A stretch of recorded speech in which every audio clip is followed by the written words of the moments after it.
સર્વે વૈષ્ણવ જય શ્રી કૃષ્ણ. આપણે 2-3 મિનિટમાં શરૂ કરીએ આજનો સેશન.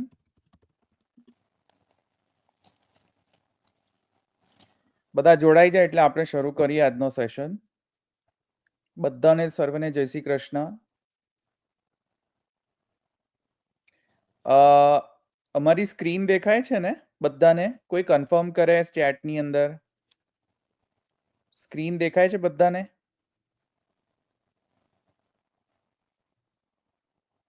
વોઇસ બરાબર આવે છે? Okay okay, thank you. હા, વોઇસ આવે છે ને? હા.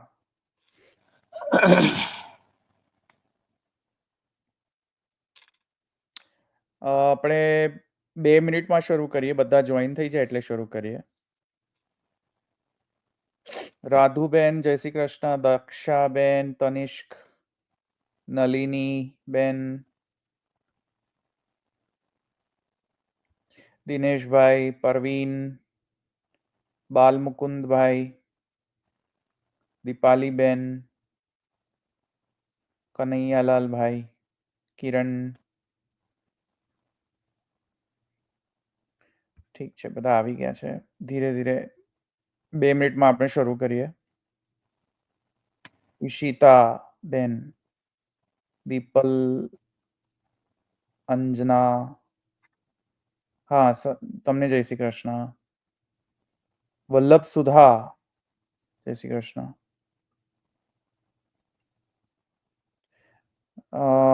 સંવાદ બેકઅપ જય શ્રી કૃષ્ણ.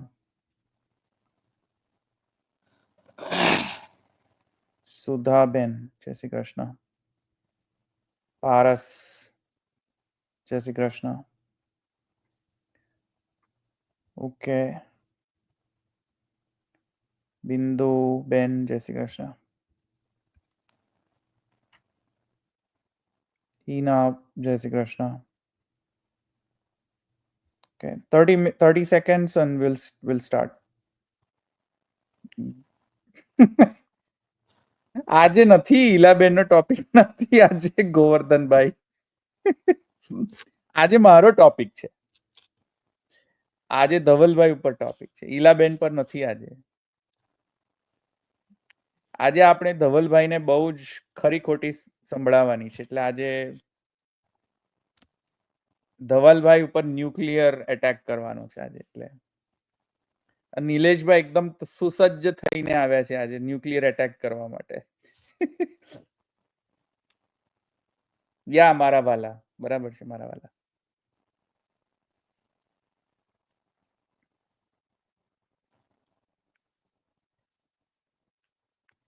આપણે શરૂ કરીએ આજનો સેશન. બધા આવી ગયા છે તો જયતિ શ્રી વલ્લભાર્યો, જયતિ ચ વિઠ્ઠલેશ્વર પ્રભુ શ્રીમાન, પુરુષોત્તમશ્ચ તૈશ્ચ નિર્દિષ્ટા પુષ્ટિ પદ્ધતિર જયતિ. આજે મારી સાથે જોડાયેલા છે નિલેશ પરીખ. અને હું તમને આ સેશન લેવા પાછળનો એક હેતુ કહી દઉં કે આની પાછળની કથા શું છે. ઘણા લોકો, અને એમાંના ઘણા લોકોમાંના એક બહુ નિખાલસ અને બોલ્ડ એવા એક ઓડિયન્સમાંના એક વ્યક્તિ મારી ચેનલના, જેમનું નામ છે નિલેશ પરીખ, જે અહીંયા અત્યારે જોઈન થયા છે મારી સાથે. અને બીજા 2-3 એવા ઘણા નિખાલસતાથી મને ફીડબેક શેર કરવા વાળા વ્યક્તિઓ છે. આખા બોલા પણ છે વ્યક્તિઓ કે જેવું હોય તેવું કહી દે. તો નિલેશભાઈ એવા વ્યક્તિમાંના એક વ્યક્તિ છે. અને તેમણે અને બીજા બધા એમ 2-3 એવા સિમિલર જે વ્યક્તિઓ છે તેમણે મને પ્રશ્ન પૂછ્યો કે આ ધવલભાઈ તમે શું જ્યારે ને ત્યારે બધા લોકો સાથે ઝઘડતા ફરો છો, અને શું જ્યારે ને ત્યારે બધા સંપ્રદાયો સાથે પંગો લો છો? તો નિલેશભાઈ મને પ્રશ્નો પૂછ્યા મને વોટ્સએપમાં, તો મેં કહ્યું કે નિલેશભાઈ તમે જ આવી જાઓ એક પોડકાસ્ટમાં અને તમે જ પોતાના પ્રશ્નો તમે જ પૂછો, અને જેવું મને લાગશે તેવી રીતે હું તમને પ્રશ્નોના ઉત્તર આપીશ. એમાં મારે કંઈ છુપાવવાની કોઈ જરૂર નથી કોઈ પણ વાતને. જે સાચું હશે તે હું કહીશ. તો તેથી કરીને હું આજે નિલેશભાઈને લઈને આવ્યો છું જોડે. નિલેશભાઈ તમારો એક ઇન્ટ્રોડક્શન શોર્ટમાં આપી દો અને પછી આપણે આ પોડકાસ્ટની શરૂઆત કરીએ. સર્વે દર્શકો વૈષ્ણવને જય શ્રી કૃષ્ણ. મારું નામ નિલેશ પરીખ છે. હું પ્રેક્ટિસિંગ ચાર્ટર્ડ એકાઉન્ટન્ટ છું અને શ્રી મહાપ્રભુજી મારા ગુરુ છે. ચાલો, તો નિલેશભાઈનો આટલો ઇન્ટ્રોડક્શન પર્યાપ્ત છે. હું નિલેશભાઈનો એક બે ત્રણ એમના વ્યક્તિત્વ વિશે કહી દઉં કે નિલેશભાઈ તીખા બોલા છે, આખા બોલા છે અને સાચું બોલા છે, એવું કહું તો અતિશયોક્તિ નહીં રહે. તો નિલેશભાઈ તમને આઈ give it the floor to you. તમે ઘણા બધા પ્રશ્નો તમે મારી માટે લઈને આવ્યા હશો. હા, તો આજના જે ન્યુક્લિયર એટેક ઓન ધવલભાઈ, હા, એ વિષયને આપણે શરૂ કરીએ. Over to you. ઓકે. યા તમે સ્વામિનારાયણ સ્ટ્રોક બેપ્સ નું સિદ્ધાંતનું નિરસન કેમ કર્યું? કોને તમને પ્રેરણા આપી? તમને કોને મોટિવેટ કર્યું? What was the trigger point? જેમ કે ભારત ઉપર પાકિસ્તાને ટેરરિસ્ટ એટેક પહેલગામમાં કર્યું એટલે નરેન્દ્ર મોદીએ ભારત તરફથી ઓપરેશન સિંદૂર શરૂ કર્યું અને એમને ત્યાં એનો જવાબ આપ્યો. તો આ પાછળની પ્રક્રિયા શું છે? એટલે શું શેના લીધે તમે આટલા ઉત્તેજિત થયા કે તમને મોટિવેશન મળ્યું કે ભાઈ આ તમે સ્વામિનારાયણ કે બેપ્સ સંપ્રદાય વિશે તમે આટલી બધી વિડીયોઝ અપલોડ કરી?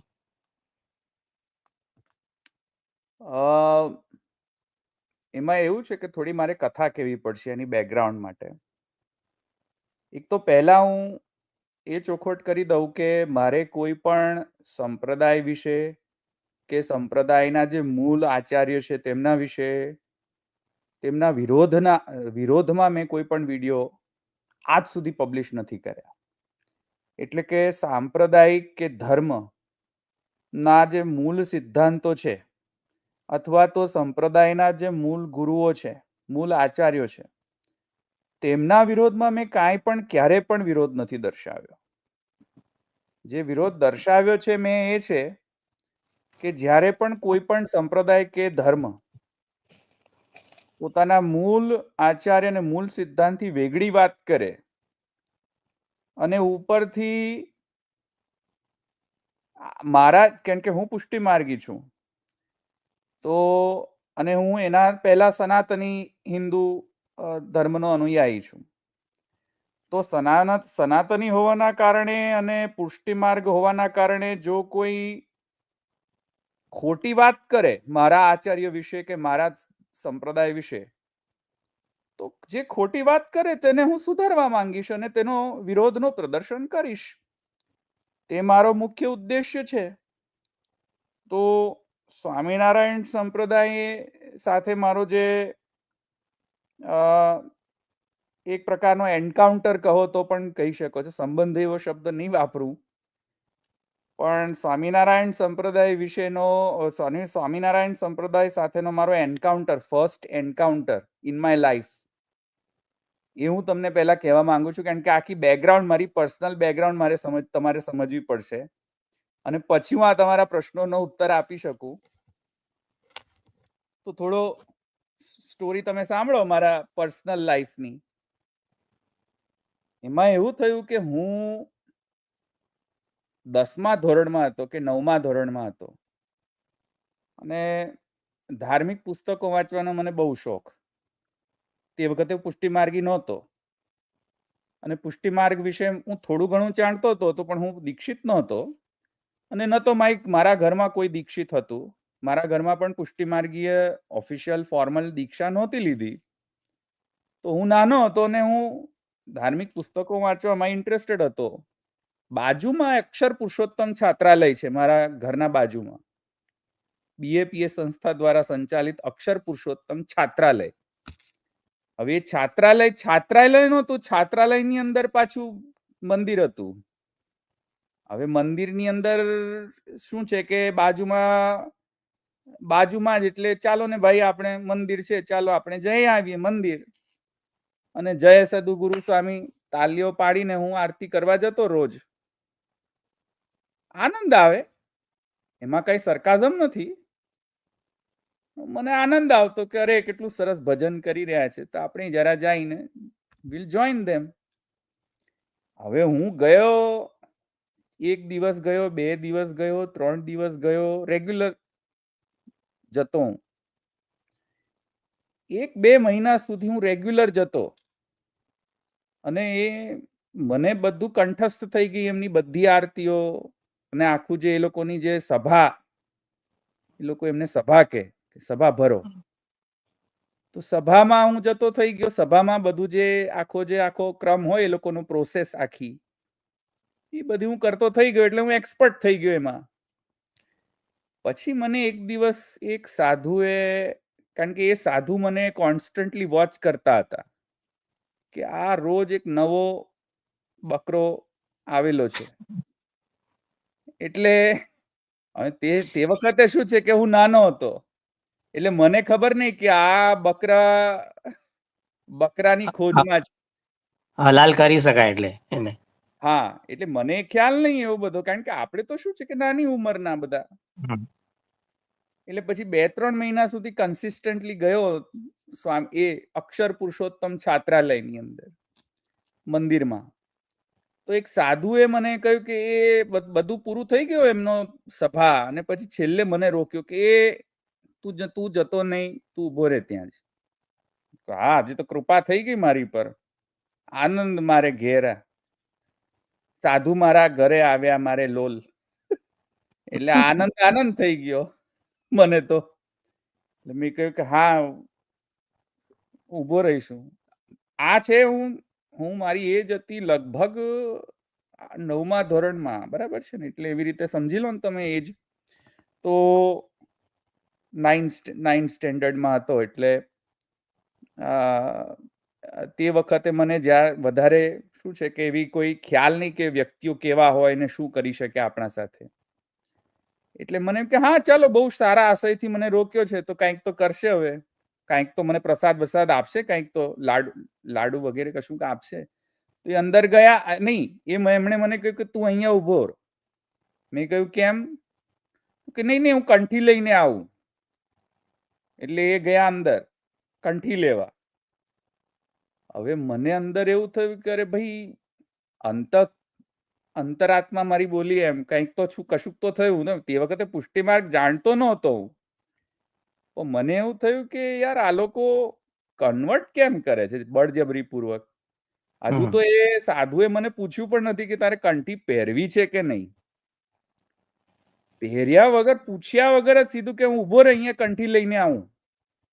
એટલે મને એમ કે યાર આ બળજબરી તો ન ચાલે. અને ફોર્સ્ડ કન્વર્ઝન, એને જેને કહીએ કે એક સોફ્ટ ટાઈપનો એક ફોર્સ્ડ કન્વર્ઝન કહેવાય આને. તો ખબર નહીં પ્રભુની કૃપા કે મહાપ્રભુજીની કૃપા કે જે પણ તમે માની લો, તે વખતે 2 મિનિટમાં મેં ડિસાઈડ કરી દીધું કે ભાગો અહીંયાથી. પેલા સાધુ અંદર જતા રહ્યા અને હું ભાગી ગયો. એ દિવસ અને આજનો દિવસ, એકે દિવસ અક્ષર પુરુષોત્તમ છાત્રાલયમાં પગ નથી મૂક્યો. એટલે આ કટુ અનુભવ, એનું પાછળનું રહસ્ય એ છે કે આ કટુ અનુભવ જે થયો, that was one of the trigger points. હજુ આગળ છે. પછી શું થયું કે ચાલો, મેં કહ્યું ઠીક છે, હવે મને તો હવે બહુ ઇન્ટરેસ્ટ નથી, કારણ કે this is a subtle form of forced proselytization. ઇંગ્લિશમાં એક વર્ડ છે ટુ પ્રોઝેલિટાઇઝ, જે ક્રિશ્ચિયન મિશનરીઝ ને વગેરે ઘણા બધા કરતા પહેલા. અત્યારે ખબર નહીં એટલું પ્રોઝેલિટાઇઝેશન થાય છે કે નહીં, પણ એને ફોર્સ્ડ કન્વર્ઝન કહેવાય. અને વ્યક્તિને પૂછ્યા વગર ધર્મને કે કોઈ સંપ્રદાયમાં આપણે દીક્ષિત કરી દઈએ કોઈ વ્યક્તિને, જેમ પુષ્ટિ માર્ગમાં આજે પણ એ ખૂબ પ્રચલિત છે ફોર્સ્ડ કન્વર્ઝન. બ્રહ્મ સંબંધ ન લેવું હોય તો બ્રહ્મ સંબંધ આપી દે, અરે ભાઈ નથી લેવું પણ છતાંય આપી દે. તો હું એવું નથી કહેતો કે એ લોકોના સંસ્થામાં પ્રોબ્લેમ છે. આ પ્રોબ્લેમ એક બહુ મોટો પ્રોબ્લેમ છે, ખૂબ વ્યાપ્ત પ્રોબ્લેમ છે આ બધા સંપ્રદાયની અંદર આજે. પણ ખેર આપણે પછી ને ડિસ્કસ કરીશું. તો back to my personal life. તો એ તો ભાગીને તો હું આવી ગયો, પછી મેં ભાગવતનું વાંચન શરૂ કર્યું ઘરે બેઠા છે. એન્ડ મારી ઉંમર તે વખતે હું 9મા ધોરણમાં હતો, બરાબર છે. અને મારું 10મા ધોરણનું વેકેશન પડ્યું.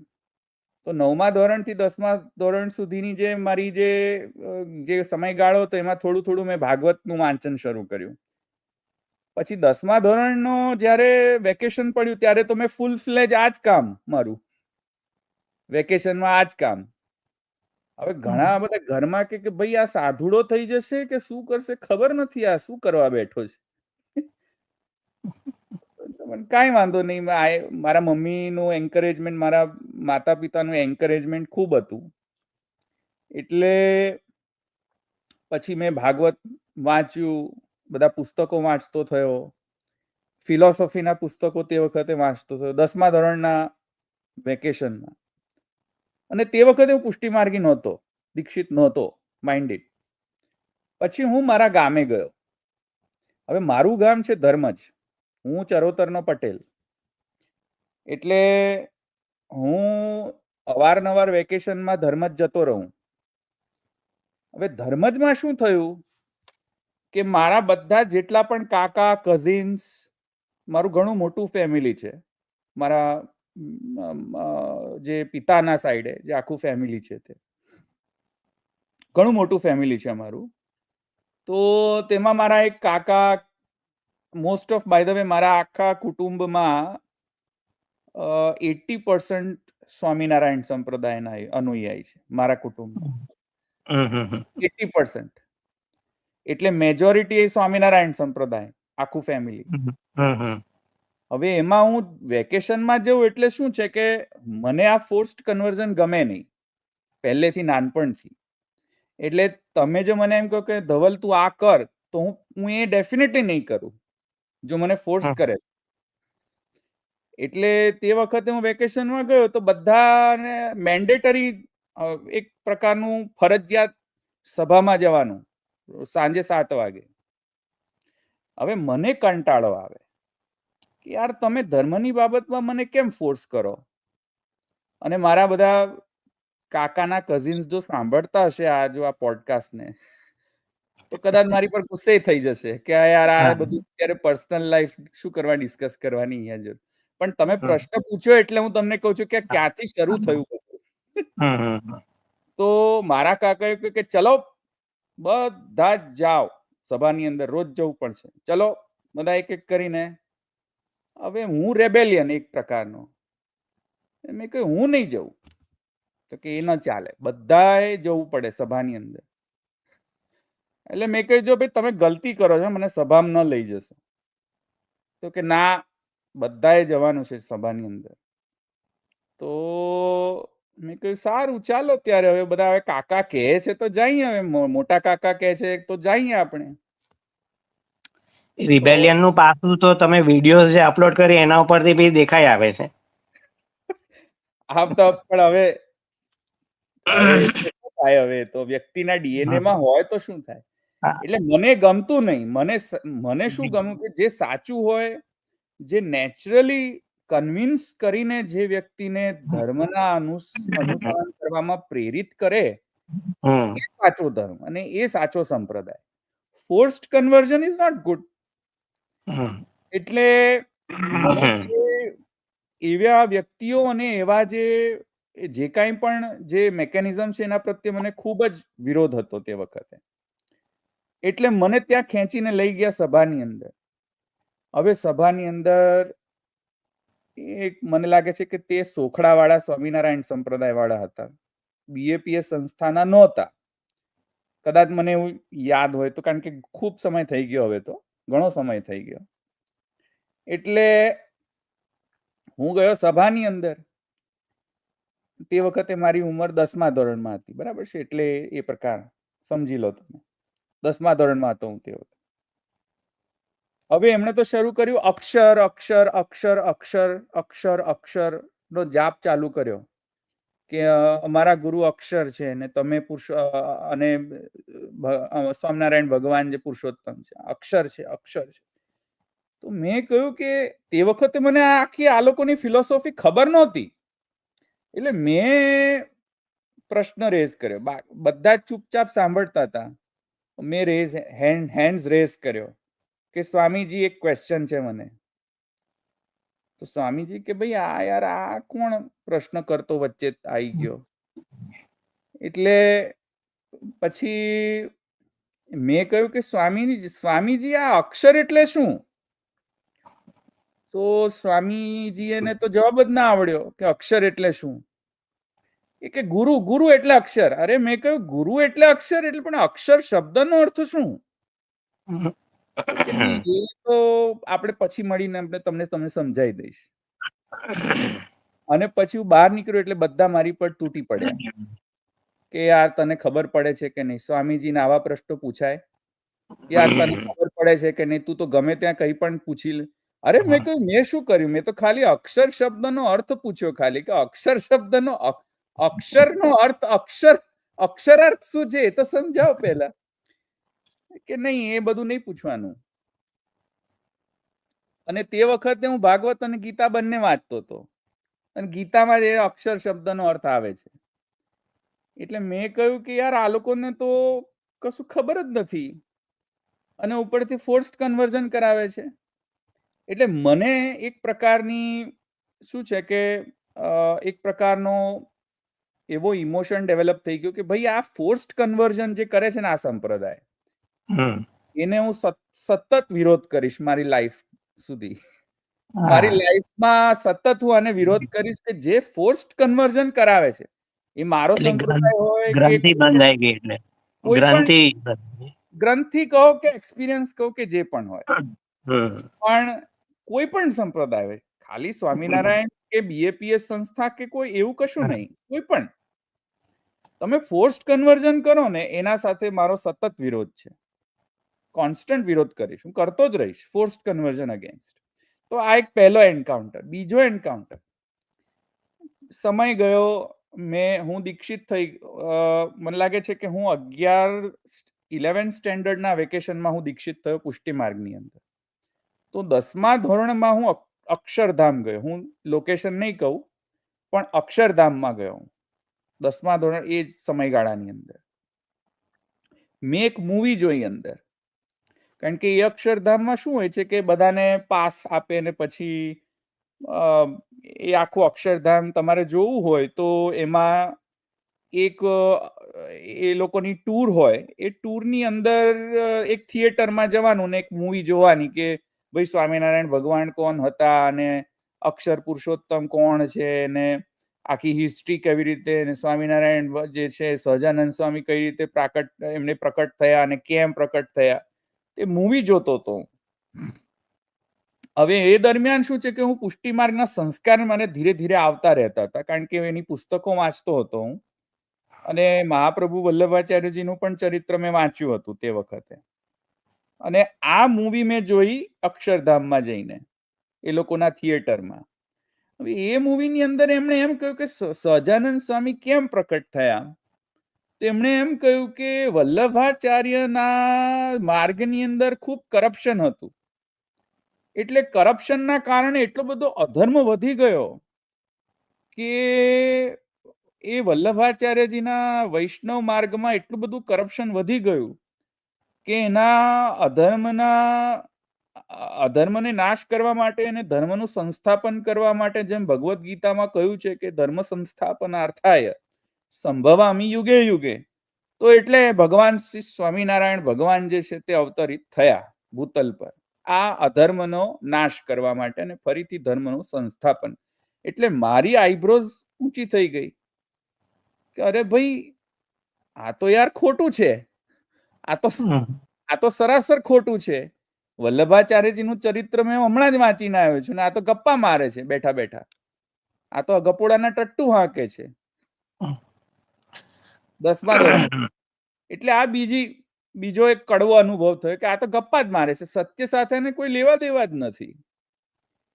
અચ્છા, બીજું પછી શું થયું કે આ તો મારામાં આ બધા એક્સપિરિયન્સીસ, આ બધા મારા પહેલા ચાઇલ્ડહુડ એક્સપિરિયન્સીસ તો બધા હતા જ નાનપણના. અને ઉપરથી 2-3 વર્ષ પહેલા એક આજે એક હનુમાનજીનું જે પ્રકરણ ચાલ્યું હતું કષ્ટભંજન દેવનું, 2-3 વર્ષ પહેલા મીડિયામાં ખૂબ આવ્યું હતું. તે કષ્ટભંજન દેવ જે હનુમાનજી મંદિર છે તેમાં ગોપાળાનંદ સ્વામી અને એનું કંઈક કોન્ટ્રોવર્સી શરૂ થઈ હતી 1-2 વર્ષ પહેલા. તો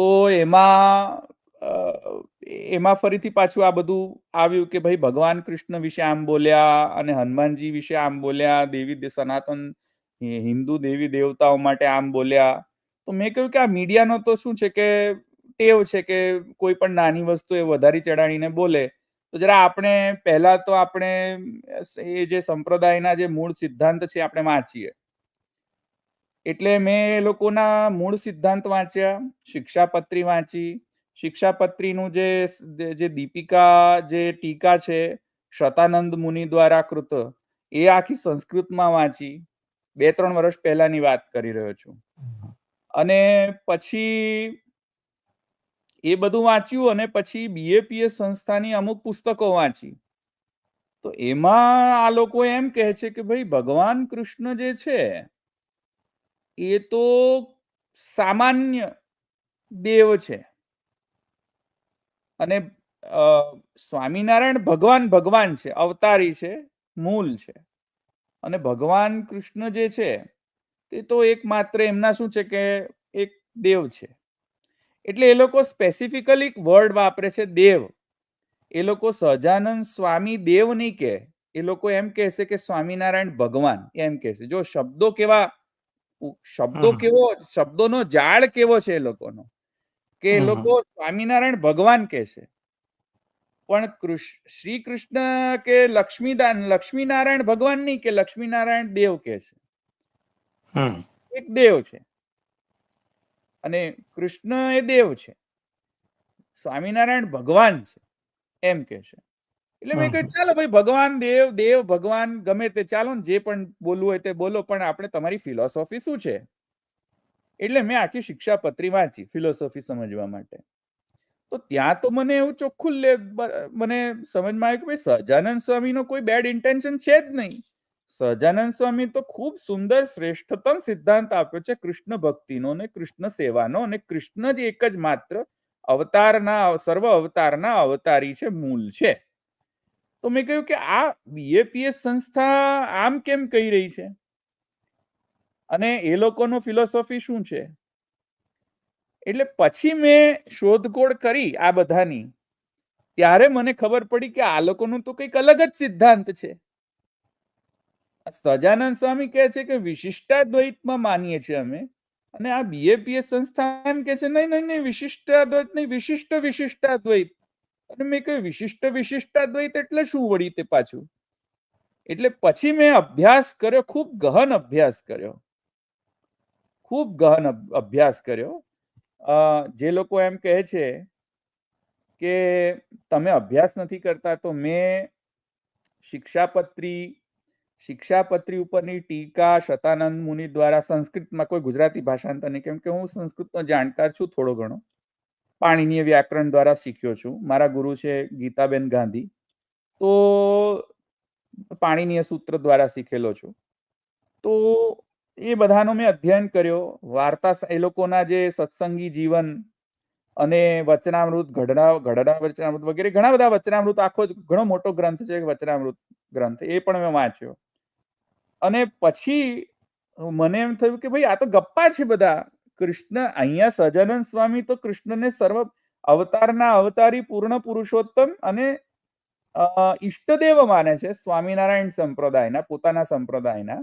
અને એકમાત્ર ઉપાસ્ય ઈષ્ટદેવ માને છે, એમની જ સેવા કરવાનું કહ્યું છે. અને આ તો કંઈક વેગળી જ વાત કરી રહ્યા છે કંઈક તો. એટલે પછી મેં, કેમ કે સત્ય બોલવું જોઈએ, તેથી કરીને સત્યની ખોજ કરવી જોઈએ અને સત્ય જ બોલવું જોઈએ, તેથી કરીને મેં બીએપીએસ સંસ્થા દ્વારા કૃત જે વિશિષ્ટાદ્વૈતવાદ એટલે કે અક્ષર પુરુષોત્તમ દ્વૈતવાદ જે એમણે પ્રપોઝ કરેલો છે,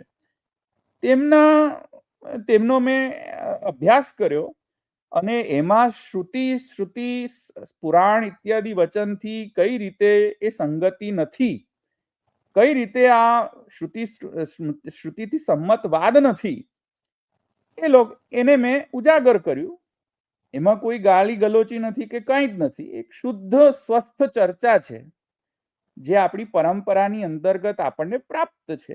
એ રીતે મેં આ કર્યું. આઇન્સ્ટાઈને એમ કહ્યું છે કે it is easier to break atom than to break prejudice. એટલે આ લોકો માટે એમ કહી શકાય ખરું. બીજું એક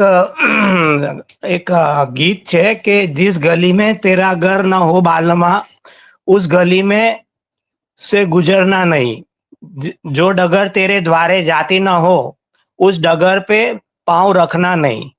તો જો તમારા સિદ્ધાંત, તમે જે સંપ્રદાયમાં માનો છો, જેને તમે ફોલો કરો છો, એનાથી આ જો વિરુદ્ધ જતું હોય તો આપણે શા માટે એનું વધારે એ કરવું જોઈએ? કે તમારે જે ચર્ચા, જે એમનો જે તમે વિડીયો અપલોડ કર્યો તો તમે એક પુસ્તક બી છાપી શકતા હતા એમના નિરસન કરવા માટે, અથવા તો એમના જે લીડર્સ જે છે એ સંપ્રદાયના, એમની સાથે ગુફ્તગુ કરી શકત કે ભાઈ આમાં આનું શું ખુલાસો છે, કે અથવા તો તમે કંઈક ન્યૂઝપેપરમાં કે કોઈક મેગેઝિનમાં કે કાંઈક તમે આર્ટિકલ લખ્યા હોત અથવા તો કોઈ બુક પબ્લિશ કરી હોત, તો વિડીયો અપલોડ કરવાનું જરૂર શું હતી એની પાછળ? આ પ્રશ્નના ઉત્તર આપવા પહેલા અહીંયા એક કમેન્ટ મને દેખાઈ રહી છે, કલ્યાણ પથ કરીને. એ કહે છે વડતાલ સ્વામિનારાયણ. ભાઈ, હું તમને વડતાલ સ્વામિનારાયણ સંપ્રદાયની વાત નથી કરી રહ્યો, હું બીએપીએસ સંસ્થાની વાત કરી રહ્યો છું, પહેલી વાત એ. અને બીજી વાત એ કે હું મૂળ જે સ્વામિનારાયણ જે સહજાનંદ સ્વામીની નો જે મૂળ સિદ્ધાંત છે કૃષ્ણ સેવાનો જ, પોતાની સેવા કરવાનો નહીં, કૃષ્ણ સેવાનો જ જે સિદ્ધાંત સહજાનંદ સ્વામીએ કહેલો છે એનો પૂર્ણ રીતે સમર્થન કરું છું. એટલે હું તમારા મૂળ આચાર્યનો હું કોઈ વિરોધ નથી કરી રહ્યો. તો કલ્યાણપદ, તમે મને સમજી જ નથી રહ્યા. તમે આ જે બધા કમેન્ટ્સ લખી રહ્યા છો બધા ખોટા કમેન્ટ્સ છે. તો એની હવે તમારા પ્રશ્નો પર આવી જાઉં નિલેશભાઈ, કે હું આ બધા સિદ્ધાંતના ખંડન મંડન કરવા માટે ડાયરેક્ટ હું એમને જઈને પણ કહી શકત, તો સાચી વાત છે, કહી શકત. પણ આજકાલ સોશિયલ મીડિયાનો જમાનો છે અને આપણને right of freedom of expression છે, right of freedom of speech છે, અને કોઈ પણ રિલીજિયસ ડોક્ટ્રાઇન કે કોઈ પણ રિલીજિયસ સિદ્ધાંતને ખંડન કરવાનો પૂર્ણ અધિકાર છે કોઈને પણ, જ્યાં સુધી તમે કોઈ ગાલી ગલોચી કે કોઈ એબ્યુઝ, વર્બલ એબ્યુઝ કે ફિઝિકલ વાયલન્સ કે કોઈ પણ પ્રકારનો આર્ટિકલ 19(2) અંતર્ગત જે કઈ કન્ડિશન છે તે તમે સેટિસ્ફાય નથી કરતા, ત્યાં સુધી તમને પૂર્ણ હક છે કે તમે આર્ટિકલ 19(1) ના અંતર્ગત તમે પોતાનો મત જે છે તે તમે રાખી શકો છો કોઈ પણ રિલિજિયસ ડોક્ટ્રાઇન વિશે. અને મારો અભિગમ એ હતો કે સત્ય બહાર આવવું જોઈએ અને એક સ્વસ્થ ચર્ચા થવી જોઈએ કે ભાઈ આ શ્રુતિ સંમત છે કે નહીં આ સિદ્ધાંત. આ જે નવી ફિલોસોફી જે બીએપીએસ સંસ્થાએ જે પ્રસ્થાપિત કરેલી છે, અક્ષર પુરુષોત્તમ દ્વૈતવાદ અથવા તો વિશિષ્ટાદ્વૈતવાદ અથવા તો under the banner of Swaminarayan સિદ્ધાંત. So let's understand what they are trying to propose objectively. Let's understand if it is consistent with Shruti and Smriti and Puran and other scriptures of Hindu Sanatan Dharma. અને એ objective analysis કરીને હું પ્રસ્તુતિકરણ કરું. હવે એના માટે મારે કોઈની appointment લેવાની જરૂર નથી કે હું એપોઇન્ટમેન્ટ લઉં, એ વ્યક્તિ સાથે વાત કરું, વ્યક્તિ કન્વિન્સ થાય તો હું વિડીયો પબ્લિશ કરું, એવી મારે કોઈ જરૂરિયાત નથી, કોઈને પણ જરૂરિયાત નથી. વ્યક્તિ સ્વતંત્ર છે પોતાના વ્યૂઝ પ્રકટ કરવા માટે. હવે એમને મારા વિડીયો સાંભળીને એમને કંઈક પ્રતિક્રિયા આપવી હોય તો એમનો ચોઈસ છે. તો મારે એમાં કોઈની એપોઇન્ટમેન્ટ લેવાની કોઈ જરૂર નથી. અને બીજી વાત એ કે વાદ પ્રતિવાદ એટલે કે વાદનો અર્થ અહીંયા fighting, physical violence, abuse, verbal abuse નથી થતો. આપણા હિન્દુ સનાતન ધર્મમાં વૈવિધ્યતા છે, બ્રહ્મવાદી સહિષ્ણુતા છે. આપણે બધા જ બ્રહ્મવાદી છીએ અને પરસ્પર આપણે સહિષ્ણુ છીએ આપણા સર્વ સિદ્ધાંતો, કારણ કે એક જ બ્રહ્મ ઘણા બધા રૂપો ધારણ કરે છે. એક જ બ્રહ્મને સમજવા માટે ઘણા બધા સિદ્ધાંત છે અને આપણે પણ એ માનીએ છીએ. તેથી કરીને હું કોઈને પર્સનલી એબ્યુઝ કરું એવું તો બની ન શકે, એટલે સૈદ્ધાંતિક રીતે એબ્યુઝ કરું એવું તો બની ન શકે. મેં કોઈ દિવસ કોઈ પણ પ્રકારનો વર્બલ એબ્યુઝ કે ફિઝિકલ વાયોલેન્સ પ્રપોઝ નથી કર્યું. હું કોઈ દિવસ એને માનતો નથી અને મેં કોઈ દિવસ એનું આચરણ કર્યું નથી અત્યાર સુધીમાં. અને આ એક સ્વસ્થ આપણી એક કલ્ચર છે, પરંપરા છે કે કોઈ પણ વાદ સનાતન હિન્દુ ધર્મના અંતર્ગત કોઈ પણ થિયરી પ્રપોઝ કરવામાં આવે તો આપણે એને સનાતન હિન્દુ ધર્મના શાસ્ત્રો સાથે મેચ કરીને, સમન્વય કરીને આપણે એનાલાઇઝ કરીને, ઓબ્જેક્ટિવલી એનાલાઇઝ કરીને આપણે આપણો જે મત છે એ પ્રસ્તુત કરીએ. આ એક આપણી એક હેલ્ધી પ્રોસેસ છે. આ એક આપણા હિન્દુ સનાતનની એક હેલ્ધી પ્રોસેસ છે. એ જ મેં કરેલી છે. તો એમાં એ જે આખી પરંપરા છે એમાં તમને હું એ પરંપરાનો એક્ઝામ્પલ પણ આપું તમને કે આ પરંપરા નવી નથી કે તમે જે ડિબેટ કરવા માટે તમે મને કોઈની એપોઇન્ટમેન્ટ લો. જરૂરી નથી કે એપોઇન્ટમેન્ટ લેવાની જરૂર છે. ના, એટલે જે પહેલાના જમાનામાં જે વાદ વિવાદ કે ચર્ચા જેમ થતી હતી, જેમ કે ગાર્ગી છે, યાજ્ઞવલ્ક છે અને બીજા બધા જે મહાત્માઓ ને સંત છે, તો એ વખતની ચર્ચા કઈ રીતની થતી હતી અને કરંટ સિચ્યુએશનમાં આવી શાસ્ત્રની ચર્ચાનું ઔચિત્ય કેટલું, એનું સ્થાન શું છે? એટલે કે યાજ્ઞવલ્ક્ય અત્યારના સમયમાં આ ચર્ચા કેવી રીતે કરવી જોઈએ તો તમારા મત પ્રમાણે? એટલે પરંપરા આપણી બરાબર છે કે યાજ્ઞવલ્ક્ય ગાર્ગી અથવા મૈત્રેય યાજ્ઞવલ્ક્ય, જનક અને અષ્ટાવક્ર, જનક અને યાજ્ઞવલ્ક્ય, ઇવન નચિકેતા અને યમ વચ્ચે પણ આવો જ વાદ થાય છે. ઇવન બ્રહ્મસૂત્રકાર વ્યાસ જે છે તે પણ કોન્ફરન્સ કરીને બ્રહ્મસૂત્રોની રચના કરેલી છે તેમણે. વાદ વિવાદ કરીને, એટલે વાદ વિવાદ એટલે એનો અર્થ એ નથી થતો કે ફાઇટિંગ.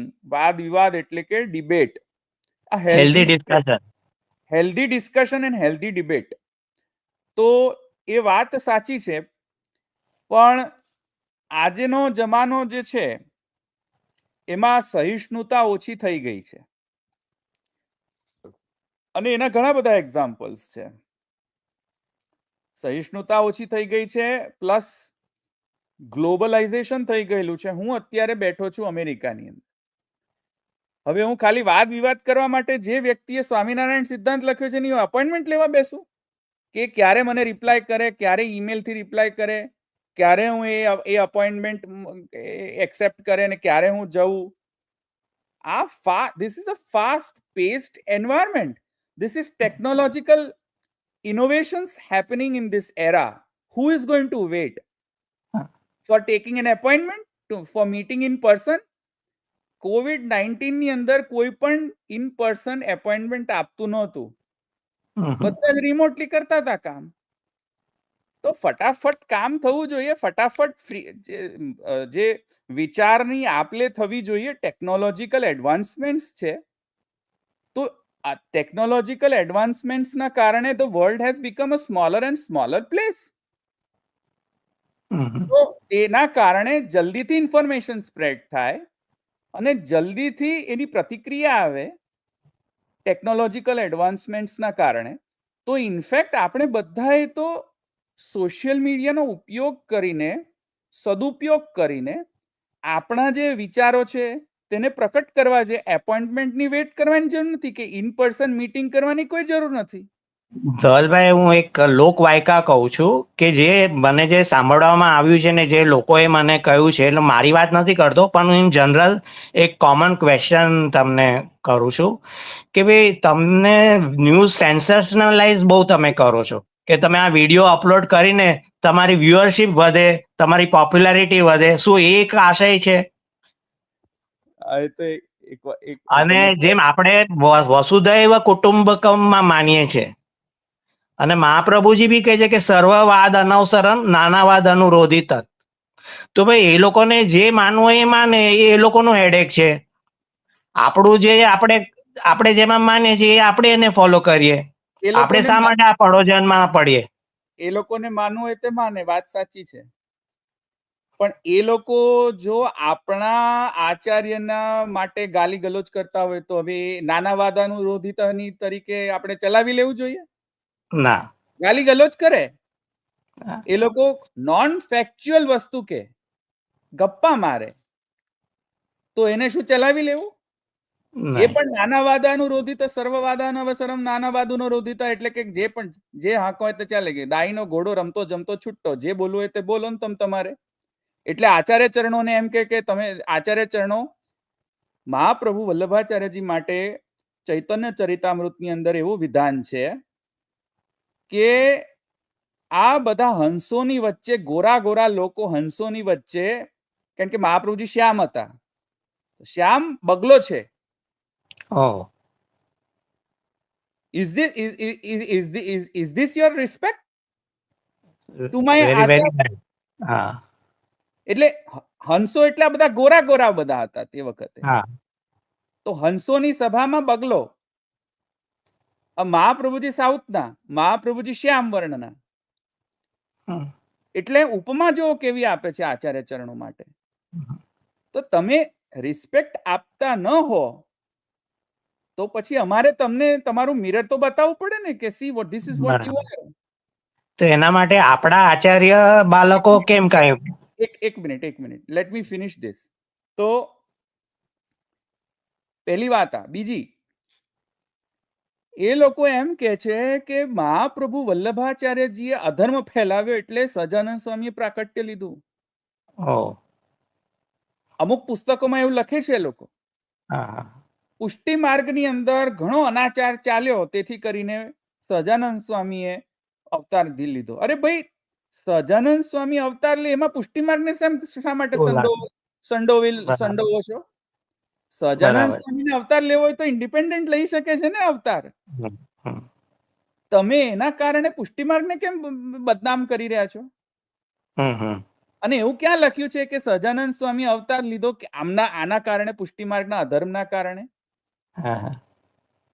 તો જ્યારે આવું કહે તો તમારી માતા પિતાને ગાળો બોલે તો તમે સર્વવાદાન અવસરમ નાના વાદુનો રોધિતા કરશો? રાહ ન જોવી જોઈએ, તરત એનો પ્રતિકાર કરવો જોઈએ. અસત્ય, જે અસત્ય છે તો અસત્ય છે. અને જ્યારે હું અસત્યનું ખંડન કરી રહ્યો છું એ પણ સર્વવાદાન અવસરમ નાના વાદુનો રોધિતાની અંતર્ગત જ કરી રહ્યો છું. કારણ કે અસત્યનું પણ ખંડન થાય છે, એ પણ બ્રહ્મની ઈચ્છા છે. એ લોકો મને એમ કહે છે કે તમે દોષો ના જોવો, તમે કોઈના દોષો ન જાઓ. તો ભાઈ તમે મારા દોષ ન જોવો ને ભાઈ. તમારામાં એટલી બ્રહ્મવાદી સહિષ્ણુતા હોય કે કોઈના દોષો ન જોવો, તો તમે તો પહેલા પાલન કરો, મારા દોષ તમે ન જોવો.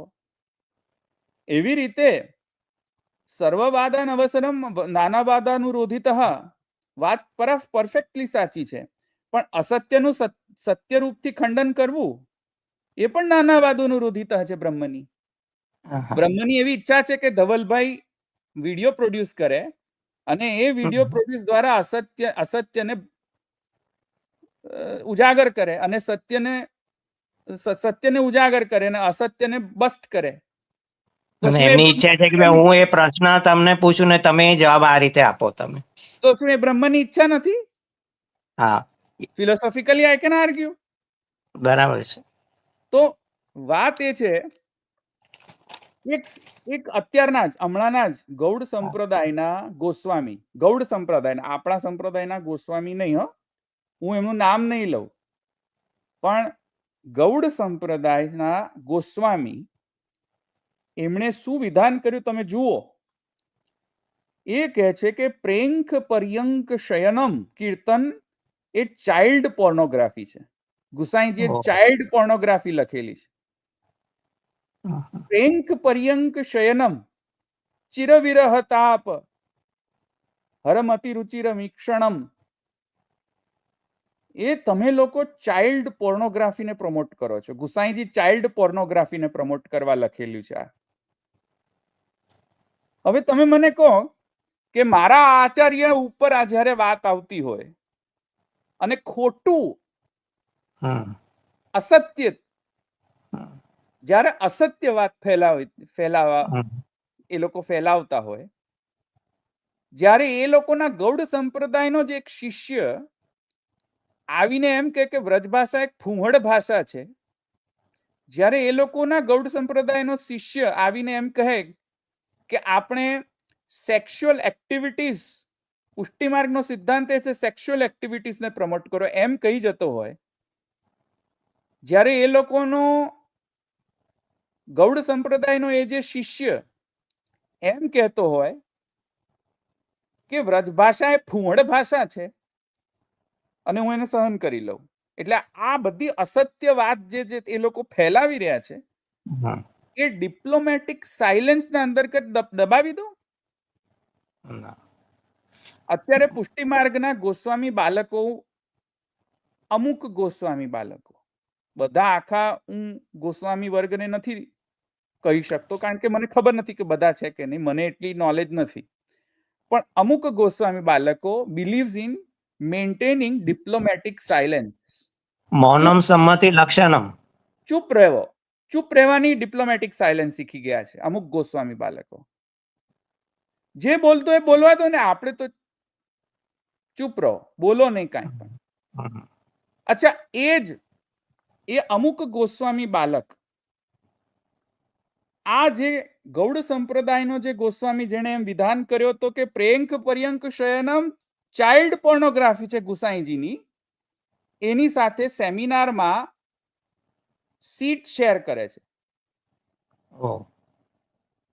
તો હું મારા આચાર્ય ચરણોનો હું અનુયાયી છું કે એ લોકોના મૈત્રી ભાવ, હું એને મૈત્રી કરવા જાઉં કે હું મારા આચાર્ય ચરણો સાથે કમિટમેન્ટ રાખું?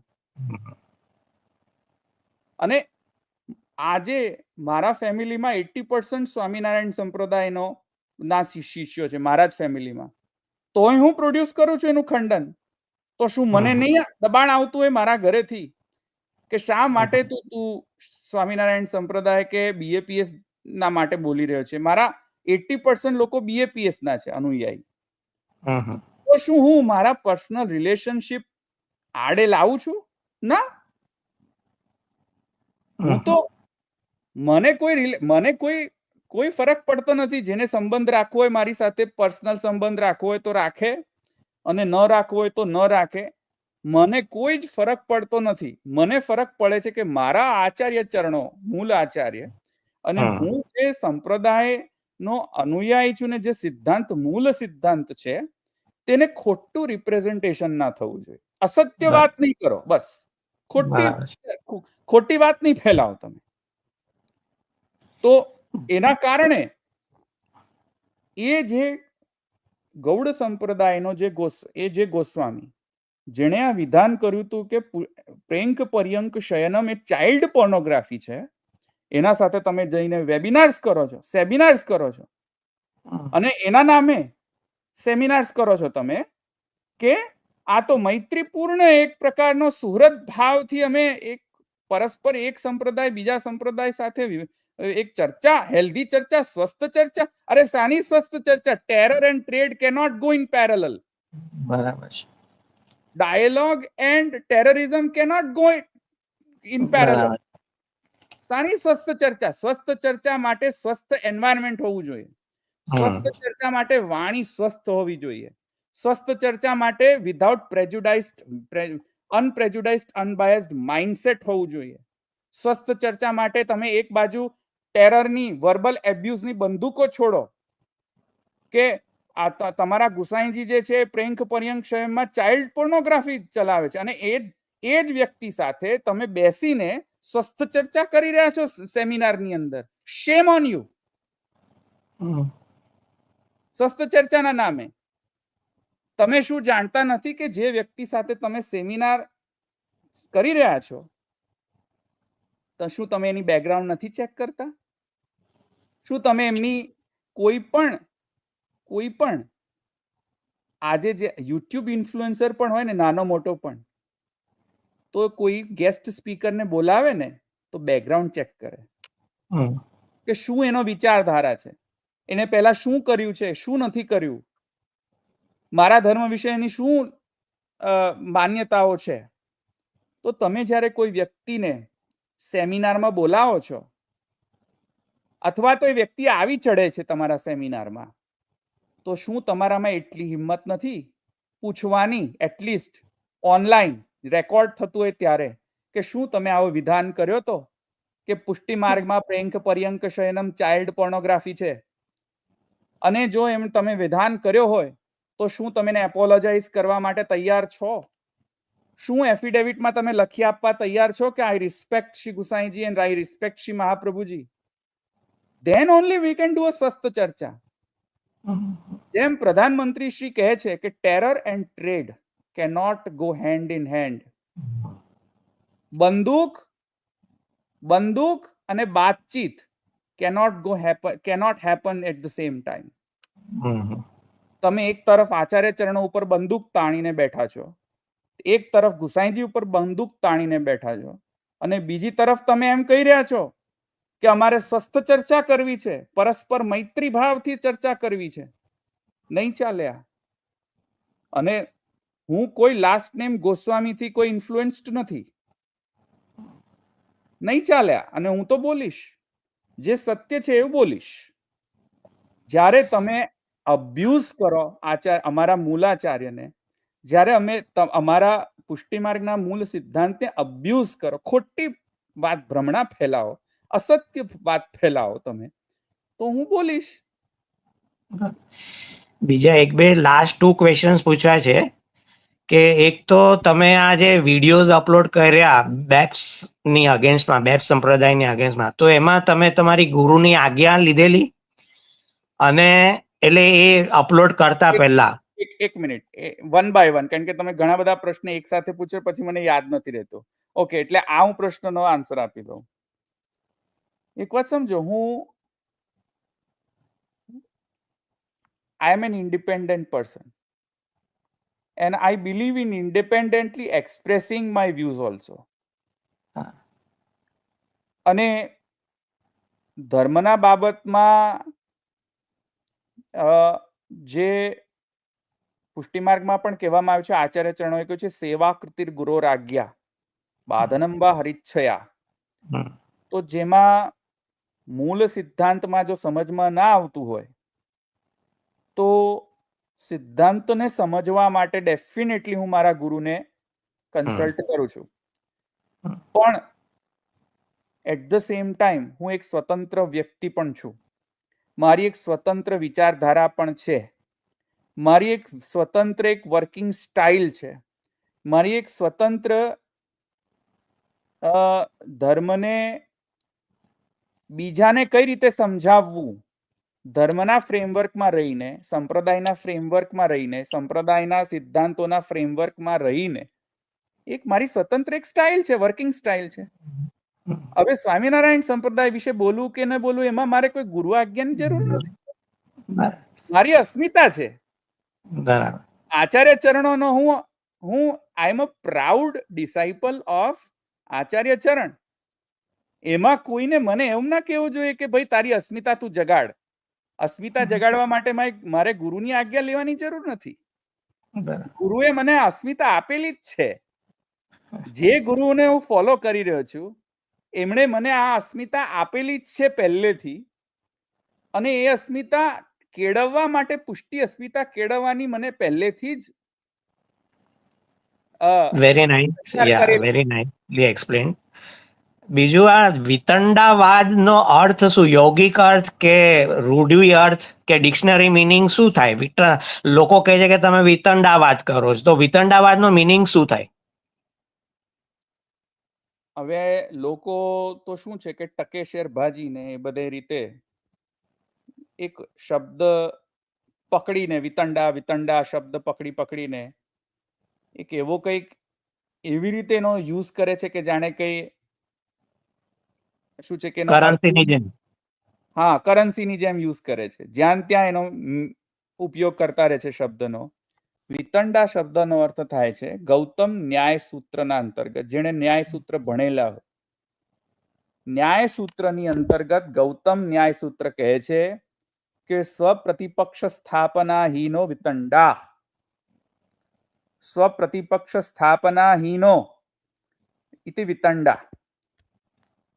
વિતંડા શબ્દનો અર્થ ગૌતમ ન્યાય સૂત્રની અંદર આમ કરવામાં આવ્યો છે કે એવી ચર્ચા, જે ચર્ચામાં એ વ્યક્તિ ચર્ચા કરી રહ્યો હોય અને એ વ્યક્તિ જે આર્ગ્યુમેન્ટ આપી રહ્યો હોય ચર્ચાની અંદર, એ આર્ગ્યુમેન્ટ હંમેશા પ્રતિપક્ષના નિરસન માટે જ આપી રહ્યો હોય. જેમ પ્રતિપક્ષ એમ કે અમારો આર્ગ્યુમેન્ટ આ છે, અમારો સિદ્ધાંત આ છે, અમારો સિદ્ધાંત આ છે, અમારો સિદ્ધાંત આ છે, અને આ જે પ્રતિપક્ષને જેટલી પણ આર્ગ્યુમેન્ટ છે, સિદ્ધાંત છે, એનું એ ખંડન કરતો હોય. તો યાર સ્વસ્થ ચર્ચામાં ખાલી ખંડન ન હોય. સ્વસ્થ ચર્ચાની અંદર તમે પ્રતિપક્ષવાદનું ખંડન તો કરતા હો આર્ગ્યુમેન્ટ સાથે, એટ ધ સેમ ટાઈમ તમારો પોતાનો સ્ટેન્ડ શું છે, તમારો પોતાનો સ્ટેન્ડ શું છે એ પણ તમે સ્પષ્ટ કરો ને. તો જ્યારે સ્વસ્થ ચર્ચા કોને કહેવાય ન્યાય સૂત્ર પ્રમાણે? કે તમે માત્ર ખાલી સામેવાળાને નો વિરોધ માત્ર પ્રદર્શન ન કરતા હો, તમે પોતાનો પણ સિદ્ધાંત રાખતા હો. લોજિકલી શ્રુતિ સંમત તમારો પણ સિદ્ધાંત તમે રજૂ કરો. તો જ્યારે કોઈ વ્યક્તિ પોતાનો સિદ્ધાંત ન રજૂ કરે, ખાલી સામેવાળાને તું ગલત છું, તું ગલત છું, અહીંયા ગલત છે, અહીંયા ગલત છે, અહીંયા ગલત છે, અહીંયા ખોટું છે, અહીંયા ખોટું છે, અહીંયા ખોટું છે, જ્યારે એવું કરતો હોય ત્યારે એને વિતંડા કહેવાય. હવે હું તમારા પ્રશ્ન પર આવું કે હું વિતંડા કરું છું કે નહીં? તો ના, તમે તમારા સિદ્ધાંતનું સ્થાપન તો કર્યું જ છે અને સામેવાળાનું ખંડન બી કર્યું છે, એટલે according to me it is not વિતંડાવાદ. તો પણ તમને કહું કે સામેવાળી વ્યક્તિ જે મને કહે છે કે હું ये लोग सब वितंडा करते हैं, તો એ લોકોને હું જવાબ આપું કે હું વિતંડા નથી કરતો, અને એનો પ્રમાણ હું આપું. હવે ડેટા પોઈન્ટ્સ આપું તમને. મારી ચેનલમાં અબાઉટ 900 વિડીયોઝ અપલોડેડ છે. મોસ્ટલી બધા સિદ્ધાંત રિલેટેડ જ છે. 99.99% સિદ્ધાંત રિલેટેડ જ વિડીયો છે. હું કોઈ પલંગમાં બેસીને મન ફાવે તેમ નથી બોલતો. આજે પહેલી વખત સોફાની અંદર બેસીને તમને મન ફાવે તેમ બોલ્યો છું, વિધાઉટ એની સ્ક્રિપ્ચર બિફોર મી. પણ મારા જે 900 વિડીયોઝ છે એમાં સામે સ્ક્રિપ્ચર હોય અને હોય જ. સ્ક્રિપ્ચર ગ્રંથ વગર હું એક પણ શબ્દ નથી બોલતો મારું. પહેલી વસ્તુ એ. બીજું, સ્વામીના જે બીએપીએસ સંસ્થાના અક્ષર પુરુષોત્તમ દ્વૈત નિરાસનવાદ જે મેં પ્રકટ કર્યો, એના જે વિડીયોઝ પ્રકટ કર્યા, એ વિડીયોઝની અંદર ખંડન તો હતું એ લોકોનું, પણ એના સાથે સાથે 400 વિડીયો બ્રહ્મસૂત્ર ઉપર મારા છે, જેમાં મેં અક્ષર શું છે, અક્ષર બ્રહ્મનું સ્વરૂપ શું છે, અક્ષર બ્રહ્મ અને પુરુષોત્તમ વચ્ચેનો સંબંધ શું છે, 400 વિડીયો છે. સ્વપક્ષ સિદ્ધાંત સ્થાપન 400 વિડીયો છે, અને પ્રતિપક્ષ ખંડન ખાલી 25 વિડીયો છે. હવે તમે મને કહો કોણ વિતંડા છે અહીંયા? ક્યાં વિતંડા? સ્વપક્ષ પ્રતિપાદન કરવા માટે 400 વિડીયોઝ કરેલા છે મેં, 400 વિડીયોઝ. અને પ્રતિપક્ષ ખંડન કરવા માટે, બીજાના આર્ગ્યુમેન્ટ્સને નિરસ્ત કરવા માટે માત્ર મેક્સિમમ 25 વિડીયોઝ છે. કોણ વિતંડા કરી રહ્યું છે મને કહો ને જરા. It is clear to the audience. હું પલંગમાં બેસીને તો અમુક વ્યક્તિની જેમ પલંગમાં બેસીને પલંગ સત્સંગ નથી કરતો. સામે ગ્રંથ હોય જ મારે. અને હું ગપ્પાય નથી, ગપ્પડોના ટટ્ટુય નથી કરતો. ઘણા લોકો ગપ્પા મારે છે. ગપ્પાના 50,000-50,000 સબસ્ક્રાઇબર્સ છે, ગપ્પા મારવા માટે જ ખાલી. અને મારા સબસ્ક્રાઇબર્સ તમે જોશો તો માંડ 2-4 મહિના પહેલા તો માંડ 4,000 હતા. માંડ 4,000. અને આ ચેનલ ચાલી રહી છે 6-7 વર્ષથી.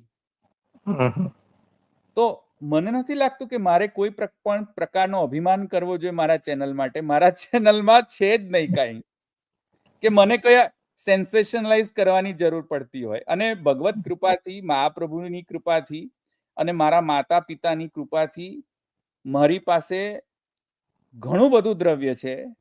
મને ભગવાને ખૂબ ખૂબ આશીર્વાદ આપેલા છે. મને કોઈ દ્રવ્યની જરૂર નથી.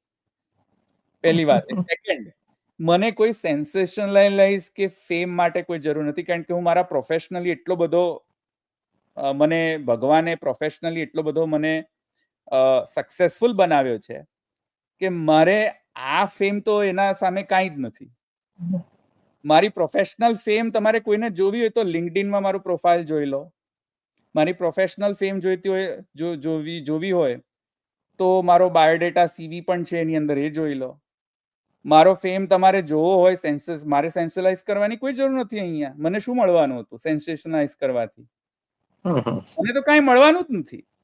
ન તો ફેમ મળવાનો છે, કે ન તો પૈસા મળવાના છે, કે ન તો કોઈ પણ પ્રકારની બેનિફિટ મને મળવાની છે. મને કોઈ કશો બેનિફિટ નથી.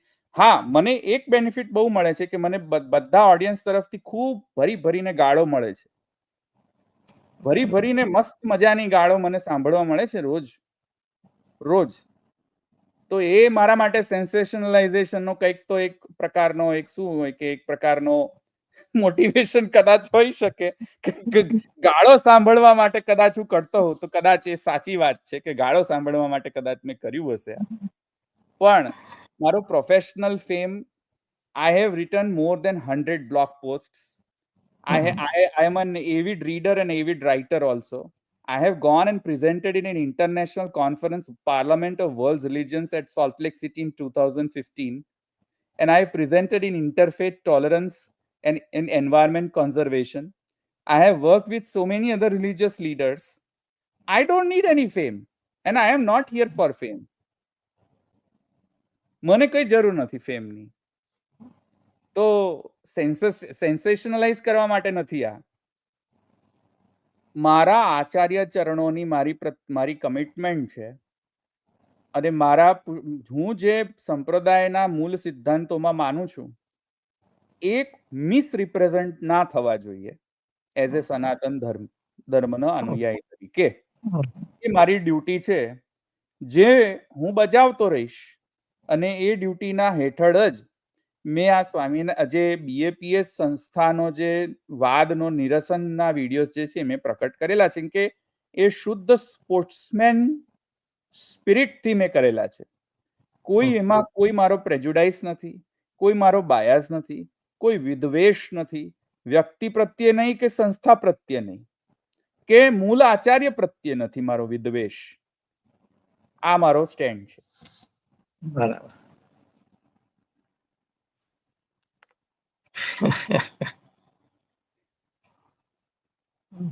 હવે બીજા કોઈ પ્રશ્નો હોય તો તમે પૂછો. પ્રશ્ન તો મોસ્ટ ઓફ બધા સોલ્વ થઈ ગયા છે, જવાબ તમે આપી દીધો છે. અને આઈ થિંક આપણો સમય બી થઈ ગયો છે. આપણે અહીંયા ઓડિયન્સમાં જો પ્રશ્ન હોય તો આપણે જોઈ લઈએ એક વખત. હા, પૂછો ને આશીષભાઈ, પૂછો. પુષ્ટિમાર્ગીય સંવાદ પૂછો.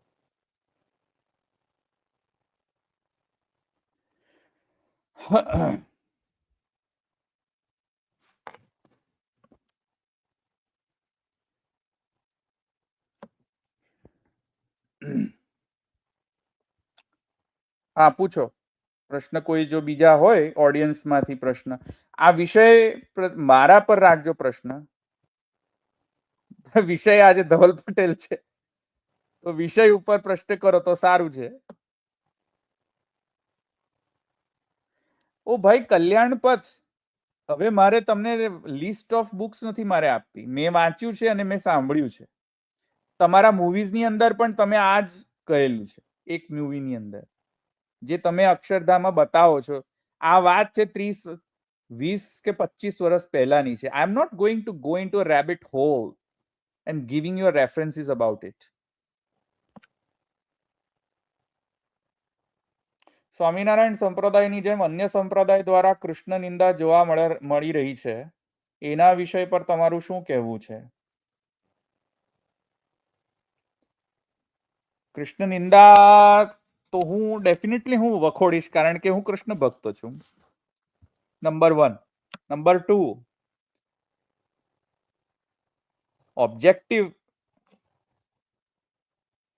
ઓબ્જેક્ટિવલી ચાલો હું એકવાર માની લઈ કે હું કૃષ્ણ ભક્ત નથી, તો યાર એક ઓબ્જેક્ટિવ એનાલિસિસની એક સ્ટાઇલ હોય કે નહીં શાસ્ત્રને ઇન્ટરપ્રિટ કરવાની. શાસ્ત્રમાં જે લખ્યું છે ઓબ્જેક્ટિવલી એનાલાઇઝ કરીને વિચારીને કહો કે ભાઈ કૃષ્ણનો શું વર્ણન કરેલું છે શાસ્ત્રની અંદર, ગોપાલ તાપની ઉપનિષદની અંદર, ભાગવત પુરાણની અંદર, ગીતાની અંદર, વેદની અંદર, ઋગ્વેદની અંદર, વેદના જે અંતર્ગત જે ઉપનિષદ આવી રહ્યા છે એ ઉપનિષદની અંદર, નૃસિંહ પૂર્વોત્તર તાપની ઉપનિષદની અંદર, ગોપાલ તાપની ઉપનિષદની અંદર, પુરાણની અંદર, આ બધાની અંદર અને અન્ય જે વૈષ્ણવાચાર્યો છે, મધ્વાચાર્ય, નિંબાર્કાચાર્ય ઇત્યાદિ, ઇવન મધુસૂદન સરસ્વતી જે શંકરાચાર્યજી હતા, એ બધાનો મત શું છે? એ બધાના મત અને આ સર્વશાસ્ત્રનો જો સમન્વય કરશો તો કૃષ્ણ જે છે એ સર્વ અવતારી સિદ્ધ થશે. ઓબ્જેક્ટિવ એનાલિસિસ પણ કરશો તો પણ, તો જો કૃષ્ણ નિંદા કરશે તો હું કોઈ પણ દેવી દેવતાની નિંદા નહીં સહન કરું. કૃષ્ણ નિંદા એકલા નહીં, કોઈ પણ દેવી દેવતાની નિંદા અસહનીય છે. કારણ કે સર્વ દેવ દેવી દેવતા જે છે એ બ્રહ્મના નામ રૂપ કર્મ છે. એક જ બ્રહ્મના વિવિધ પ્રકારના જે નામ રૂપ કર્મ તરીકે બ્રહ્મ જ વિવિધ પ્રકારના દેવ તરીકે પ્રકટ થયો છે. તો હું એકલા કૃષ્ણ પ્રત્યે નિંદા સહન નહીં કરું એમ નહીં, કોઈ પણ દેવી દેવતા પ્રત્યે નિંદા સહન નહીં કરવા તૈયાર, કારણ કે એ જ બ્રહ્મના આ બધા વિવિધ પ્રકારના નામ રૂપ કર્મ છે. તે મારો ધવલભાઈ, શું સાંપ્રદાયિક વૈમનસ્યથી બચવા સિદ્ધાંતમાં બાંધછોડ કરવું જોઈએ? સાંપ્રદાયિક બાંધછોડ તો ડેફિનેટલી ન કરવા જોઈએ. તમે કાલે ઉઠીને તમારા મા બાપ ઉપર આવીને તમે તમારા મા બાપને ગાળી ગલોચી કરીને જતા રહે, તમે એમ કહો કે ના ના આપણે તો મૈત્રી ભાવપૂર્ણ આપણે જે છે તે રાખવો જોઈએ, તો હું નથી માનતો કે ફરીથી હું એ સિદ્ધાંત ઉપર જાઉં છું કે terror and trade cannot go hand in hand. Dialogue and war cannot go hand in hand. You have to stop one of them. You stop the war and then you can have a dialogue with me. અને તમારે મૈત્રીપૂર્ણ જ રહેવું હોય તો મૈત્રી તો છે ને એક, it's not a one way door, it's not just a one way thing, it's a two way thing. It's a two way traffic. It's a handshake. It's not a one way monologue. It's a handshake. મૈત્રી બંને તરફથી હોવી જોઈએ. જ્યારે આપણે મૈત્રી કરવા હાથ આપણે આગળ કરી રહ્યા હોય ને સામેવાળો મૈત્રી માટે હાથ લંબાવતો જ ન હોય, જ્યારે હંમેશા વર્બલ એબ્યુઝિસ જ હર્લ કરતો હોય અને એમ કહેતો હોય કે પ્રેંગ પર્યંક શયનમે ચાઇલ્ડ પોર્નોગ્રાફી છે, તો એવા વ્યક્તિને તમે બોલાવો જ કેમ સેમિનારની અંદર? અને જો આવી ચડતો હોય તો તમારામાં હિંમત કેમ નથી પૂછવામાં કે તમે એફિડેવિટમાં લખો અને એપોલોજાઇઝ કરો? તમે પહેલા એપોલોજાઇઝ કરો, અમારા ગુસાઈજી પ્રત્યે તમે આવું બોલી જ કેવી રીતે શકો? તમે એપોલોજાઇઝ કરો, અમે ડાયલોગ કરવા તૈયાર છીએ. તમે જેવી રીતે ક્રિમિનલ બેકગ્રાઉન્ડ ચેક કરીને પાર્લામેન્ટમાં ગેસ્ટ સ્પીકર્સને ઇન્વાઇટ કરવામાં આવતા હોય છે ક્રિમિનલ બેકગ્રાઉન્ડ ચેક કર્યા પછી. Not just criminal background, political background, theological background, શું એના વિચાર છે, એ બધાની બેકગ્રાઉન્ડ ચેક કરીને ગવર્મેન્ટ ઇન્વાઇટ કરતી હોય છે ગેસ્ટ સ્પીકર્સને. તમે યાર અહીંયા એક ધર્મને રેપ્રેઝેન્ટ કરી રહ્યા છો. તમે ધર્મના રેપ્રેઝેન્ટેશન, તમે લીડર છો ધર્મના, અને એ people look upon you as a leader. અને તમે એવા સેમિનાર્સ અને વેબિનાર્સ તમે આયોજિત કરો છો, એનું આયોજન કરો છો, અને પછી તમે પબ્લિક ફોરમમાં જઈને એ જ વ્યક્તિ સાથે તમે સાથે બેસીને ચર્ચા કરી રહ્યા છો મૈત્રીપૂર્ણ. કઈ રીતે ચાલે? Terror and trade can not go hand in hand. You have to stop terror. Then only I will have a dialogue. You have to first be respectful about my Acharya Charan. Then I will talk to you. Verbal abuse થી કોઈ ચર્ચા થઈ શકે? બરાબર.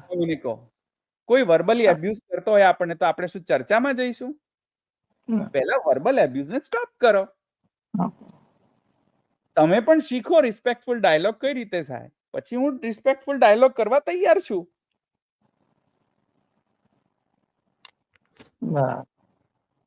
જો પુષ્ટિમાર્ગીય મૂળ આચાર્ય શ્રી મહાપ્રભુની નિંદા અમુક સંપ્રદાયના આચાર્યના ચરિત્રમાં છાપેલ છે, એમાં તમે શું લડત આપશો? પુષ્ટિમાર્ગીય મૂળ આચાર્ય શ્રી મહાપ્રભુજીની નિંદા અમુક સંપ્રદાયના આચાર્યના ચરિત્રમાં છાપેલ છે. હા હા, ડેફિનેટલી લડત આપીશ, કેમ નહીં આપું. એટલા માટે તો મેં બીએપીએસ સંસ્થા દ્વારા જે અક્ષર પુરુષોત્તમ દ્વૈતવાદ છે એ પ્રકટ કર્યો છે, એના વિડીયોઝ પ્રકટ કરેલા છે, સોરી. અને કોઈ પણ નિંદા કરે, અસત્ય વાત છે, જે અસત્ય વાત છે તેનો તો વિરોધ થવો જ જોઈએ.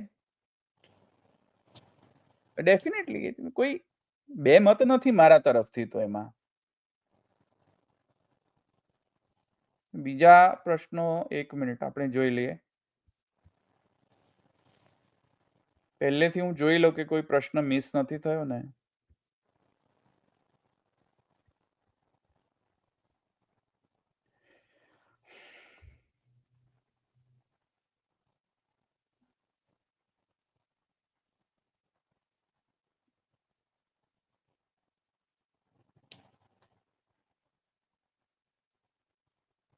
વિતંડા અને જલ્પનો ભેદ બતાવવા વિનંતી. હા, જો એક પ્રશ્ન ખૂબ સારો છે અહીંયા. વિતંડાનો તો અર્થ મેં સમજાવી દીધો તમને કે સ્વપ્રતિપક્ષ સ્થાપના હીનો વિતંડા. પોતા જે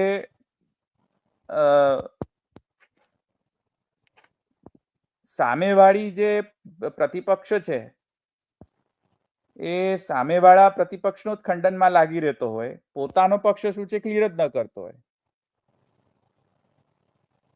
તો એને વિતંડા કહેવાય. અને જલ્પ એટલે શું કે યેન કેન પ્રકારેણ હું જીતું કઈ રીતે, આમાં યેન કેન પ્રકારેણ હું આ ડિબેટમાં જીતી કેવી રીતે જાઉં, એને કહેવાય જલ્પ. જે જલ્પ કરતો હોય ને તે ન તો શ્રુતિનું માને, ન તો લોજિકને માને, ન તો કોઈ પણ પ્રકારના લોજિકલ આર્ગ્યુમેન્ટ્સને માનતો હોય.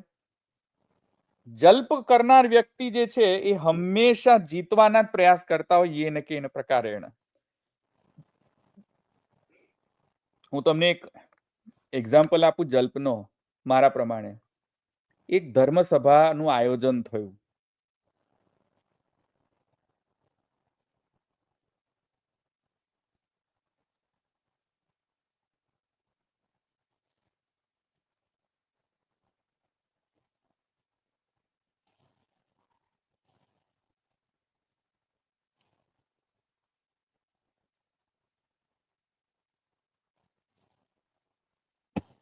ડિસ્કનેક્ટ થઈ ગયું કે?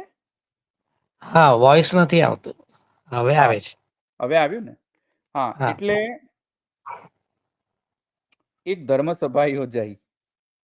હવે એ ધર્મસભાની અંદર એક સ્ટેટના રાજાએ ઇન્વાઇટ કરી હતી એ ધર્મસભા. એમાં ધર્મસભામાં 2 સંપ્રદાયોને ઇન્વાઇટ કરવામાં આવ્યા ડિબેટ કરવા માટે.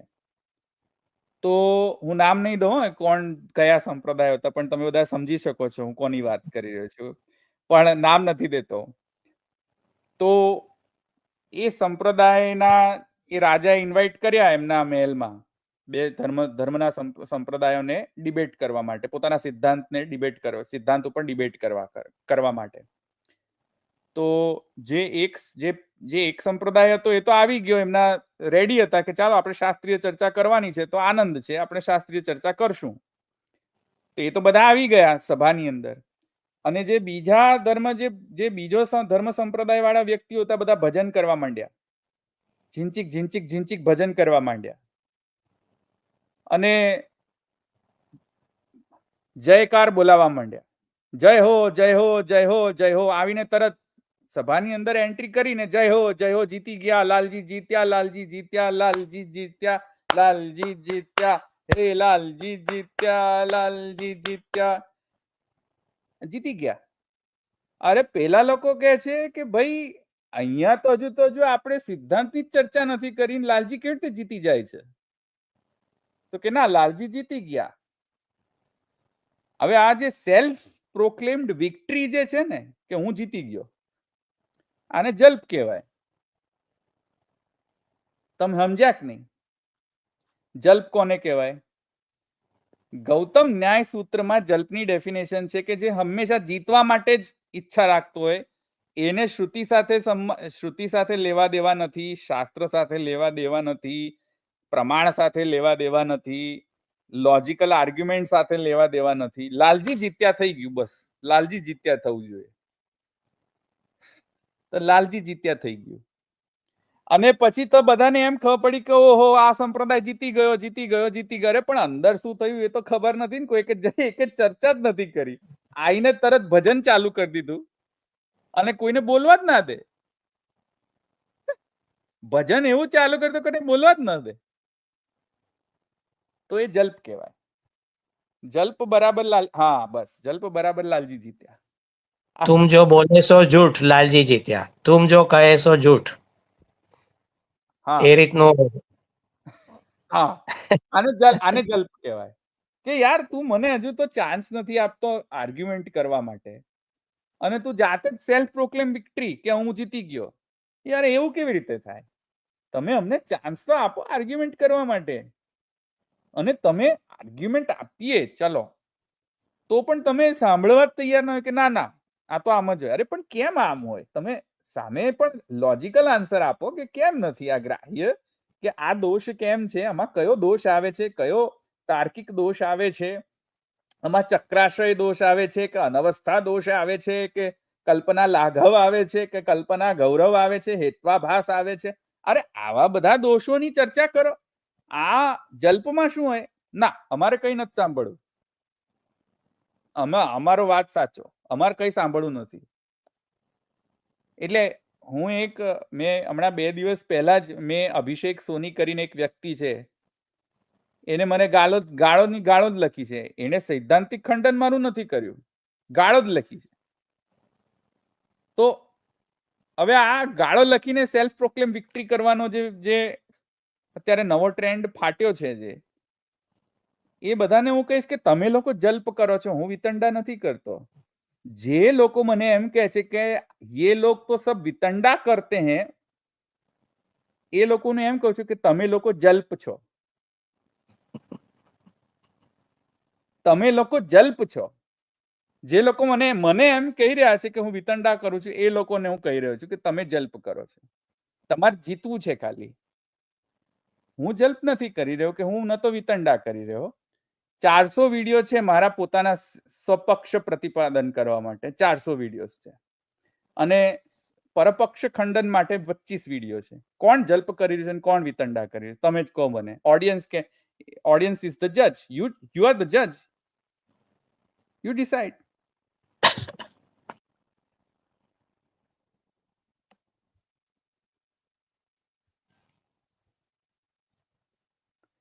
તો અચ્છા ધવલભાઈ, જ્યારે આપણા પુષ્ટિ માર્ગના જ આચાર્ય તમારો વિરોધ કરે છે તો તમારે શું કહેવું છે? કાંઈ નથી કહેવું, ભલે કરતા. ડેમોક્રેસી છે, કોઈનો પણ વિરોધ કોઈ પણ કરી શકે છે. મારે કાંઈ નથી કહેવું. હું તો આનંદ છું. હું તો આનંદમાં જ રહું છું. મને કોઈ બ્લડ પ્રેશર ઇન્ક્રીઝ નથી થતું. મને બાળકો સપોર્ટ કરે કે ન કરે, મને તો આનંદ છે. અનાયાસે નો હર્ષાત ક્રિયમાણા લીલા એવા મારા ઠાકુરજી છે. અને જેવા આનંદાત્મક પ્રભુ મારા ઠાકુરજી આનંદાત્મક છે, એવી જ આનંદાત્મક એમની લીલા છે. તથૈવ તસ્ય લીલેતી. બરાબર છે, ચિંતા શાની? બરાબર છે ને? મારે તો કાંઈ નથી કેવું, ભલે કરતા. ડેમોક્રેસી છે, they have all rights to oppose me. જ્યારે મેં બીએપીએસ ના સિદ્ધાંતનું ખંડન કર્યું અને સ્વામિનારાયણ સર્વોપરી સિદ્ધાંતનું પણ મેં જ્યારે ખંડન કર્યું, ત્યારે મારા અગેન્સ્ટમાં ઘણા બધા વિડીયોઝ પ્રોડ્યુસ થયા. તો હું તો એમ માનું છું કે સ્વસ્થ ચર્ચા છે, કરો ને, મારા અગેન્સ્ટ વિડીયો પ્રોડ્યુસ કરો, પણ ગાલી ગલોચ નહીં, સૈદ્ધાંતિક ખંડન કરો. હું ક્યારે પણ ગાલી ગલોચનો ઉપયોગ નથી કરતો મારા વિડીયોઝની અંદર. એક પણ ગાલીનો ઉપયોગ નથી મારા વિડીયોઝની અંદર, ક્યાંય પણ નહીં મળે તમને. 900 વિડીયોઝ છે, તમને તમારે જોઈને આખું બધું રિવ્યુ કરવું હોય તો કરી દો. એક પણ વર્બલ એબ્યુઝ નહીં મળે, કે ન તો ફિઝિકલ વાયલન્સ મળશે, ન તો ઇન્સાઇટમેન્ટ ઓફ ફિઝિકલ વાયલન્સ મળશે, ન તો વર્બલ એબ્યુઝ મળશે. નહીં મળે તમને ક્યાંય. બધું સૈદ્ધાંતિક છે ખંડન, ક્યાંય નહીં મળે. અચ્છા, હજુ ઘણું બાકી છે. ઠીક છે, ઘણું બાકી છે તો આપણે નેક્સ્ટ સેશનમાં લઈશું. હજુ ઘણું બાકી છે એમ કહે છે પુષ્ટિ માર્ગીય સંવાદ. હજુ ઘણું બાકી છે. ઠીક છે, ચાલો નેક્સ્ટ સેશનમાં આપણે જે રહી ગયેલું છે એ બધું નેક્સ્ટ સેશનમાં આપણે લઈશું. આપણે 1 મિનિટ હું એકવાર ફરીથી જોઈ લઉં કે કોઈ પ્રશ્ન છૂટી નથી ગયો. સહજાનંદ સંપ્રદાય વાળા જે વારંવાર પ્રમાણ આપે છે વડોદરાના દરબાર માટે જે શાસ્ત્રાર્થનું આયોજન થયું હતું એની વાત કરે છે. એમાં હું કંઈ ન કહી શકું, એ તમે લખી રહ્યા છો, હું નથી કહી રહ્યો. પ્રમાણ શું છે? શાસ્ત્રાર્થ થયો હતો. હા, આ તો મેં પહેલેથી કહી લીધું છે આ બધું. એની હાવ,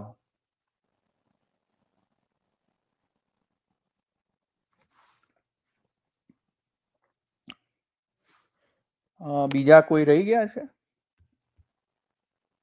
एंजाइटी थोड़ी થાય છે ભાई. क्यों अनुग्रह गोस्वामी? गोस्वामी होके क्यों एंजाइटी हो रही है आपको? गोस्वामी तो एकदम स्ट्रॉन्ग लास्ट नेम है. आपको एंजाइटी नहीं होनी चाहिए. एंजाइटी मुझे होनी चाहिए, क्योंकि मुझे गाली पड़ रही है. गाली मुझे पड़ रही है, आपको नहीं पड़ रही है. કેમ એન્ઝાઇટી થાય છે આપને? આપને એન્ઝાઇટી ન થવી જોઈએ. ચાલો બીજા કોઈ?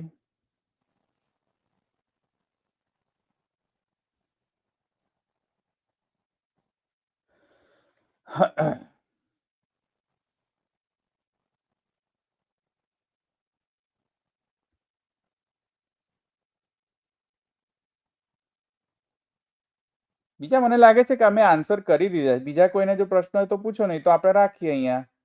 પુષ્ટિ માર્ગીય હવેલીમાં કોઈ પણ ધર્મના મનોરથ કરાવી શકે? ભાઈ આ વિષય અનુરૂપ નથી. આ વિષય હું છું અત્યારે, ભાઈ બેન, વિષય હું છું. મને કઈક પ્રશ્ન, પર્સનલ પ્રશ્ન પૂછો એ તો પૂછો. આજે વિષય આ નથી, હવેલી નથી વિષય. નહીં, મને ગોસ્વામી બાલકમાં કોઈ ઇન્ટરેસ્ટ નથી. હા, મને એમના વિશે કઈ પણ પ્રશ્ન ના પૂછતા. પછી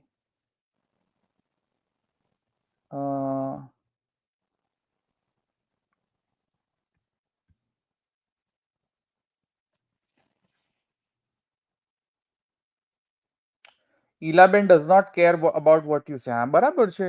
શું કરવા કેર કરે? એમને હક છે, ડેમોક્રેસી છે.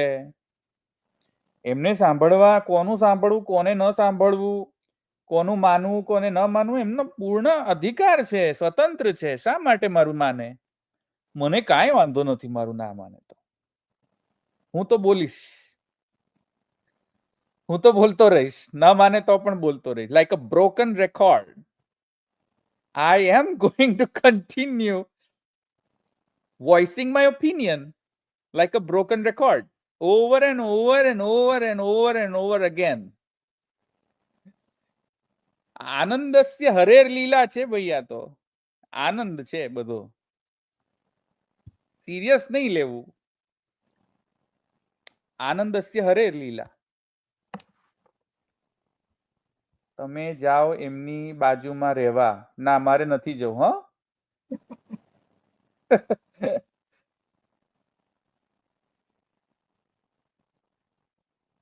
ના, અમને નહીં. તમે ગોસ્વામી બાલકને કોઈ બી કમેન્ટ થી એન્ઝાયટી થોડી થાય છે આ લોકો સાથ આપે કે નહીં? અચ્છા, નહીં, મારે કોઈ I don't really care about any Goswami બાલક. મને એવી, એ સ્વતંત્ર છે, બધા જ વ્યક્તિઓ સ્વતંત્ર છે ડેમોક્રેસીના અંતર્ગત. હું કોણ કોઈને કહેવાનો? મારામાં પણ હજાર નહીં, હજાર તો નહીં, બહુ બધા હશે, લાખો, મિલિયન્સ એન્ડ બિલિયન્સ ઓફ દોષો છે, બરાબર, મારામાં. તો હું કેમ બધાને ભણાવવા જવું? હું તો મારી limited energy, limited mind, limited intelligence, limited ટાઈમથી જે પણ મારા આચાર્યની યત્કિંચિત જે કંઈ પણ સેવા હું કરી શકું તે પ્રમાણે હું કરીશ. અને જો ખોટું કોઈ બોલે તો મારા મંદમતી પ્રમાણે જે મને સમજ આવે છે તે પ્રમાણે બોલીશ. બરાબર છે, રિસ્પેક્ટફુલી બોલીશ. ભાઈ, મેં વચનામૃત ગ્રંથ 1000 વખત વાંચ્યો છે. Please stop telling me to read this once more. I have read it. I am not getting into this whole thing now again.